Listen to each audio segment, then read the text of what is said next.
Here's what I think is happening, Sean. Right now, Preet Bharara, who is the U.S. Attorney for the Southern District of New York and one of the most crusading U.S. attorneys in America, has been working alongside the FBI, along with two other U.S. attorneys, one in Little Rock and another in Washington, D.C., investigating Hillary Clinton's connection to the Clinton Foundation when she was Secretary of State. This investigation is, I would say, hotter than ever.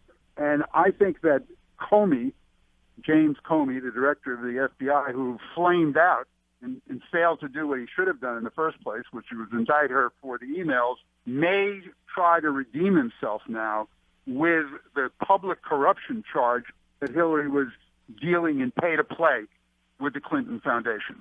Wow. So you think that this is... Now, look, there is a story out today. Tell me if this is interconnected here. Hillary Clinton, on January 5th, 2009, signed an agreement promising to avoid any conflict of interest with the Clinton Foundation.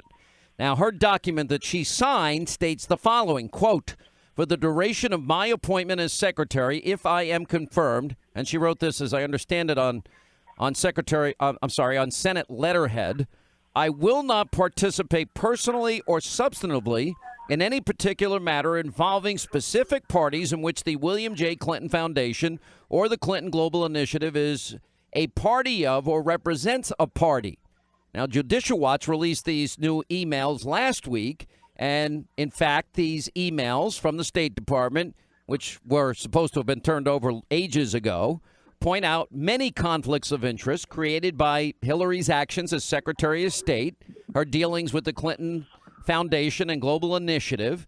You know, one of them, for example, Doug Band, who works for the Clinton Global Initiative, and he, I guess, is in charge of it, pressing Uma Abedin and Cheryl Mills to secure a connection at the State Department for a Nigerian billionaire, this guy Gilbert Shagari, who is a major donor of the Clinton Foundation. Anyway, in the email exchange, Abedin states it's Jeff Feltman. I'm sure he knows him. I'll talk to Jeff, referring to the ambassador of Lebanon. He wanted to meet this former ambassador from Lebanon.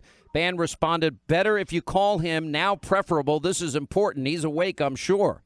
And there are numerous instances where people, rich people donating to the Clinton Foundation, got the access. And in one case, one guy got the contracts to, I guess, rape and pillage the forests of Colombia because of a connection that was made through Secretary of State Clinton. This is all true. Every word you just said is true, and I've reported a lot of it myself. And indeed, that letter of understanding that she signed before she became Secretary of State also said that Bill Clinton would not give speeches in foreign lands, to foreign governments, to foreign businessmen, because it would be an obvious conflict of interest with his wife, who is Secretary of State. And, of course, as we well know, among the many speeches he did give abroad, he went to Moscow after we sold 20% of our uranium production facility here in the United States to Russia, and he got $500,000 for one speech. So the Clintons are so corrupt. To say that not wanting her in the White House has something to do with misogyny is absurd, utterly absurd. Well, so what do you think? Tell us what you know is happening. I want you to dig as deep as you can go here and tell us everything you know that's going on. Now, come on, and I don't want you holding back. Just come on, come out with it, Ed.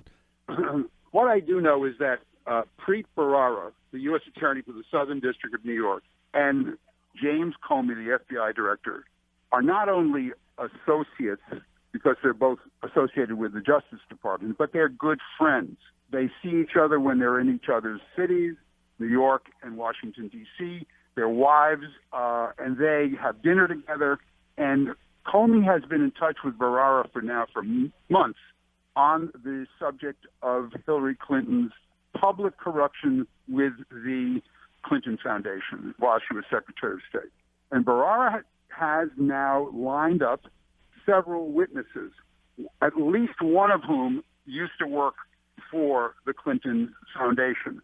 And he is digging into this big time. I think that we are long way from Hillary Clinton sliding into the White House without having some real serious legal problems before this election.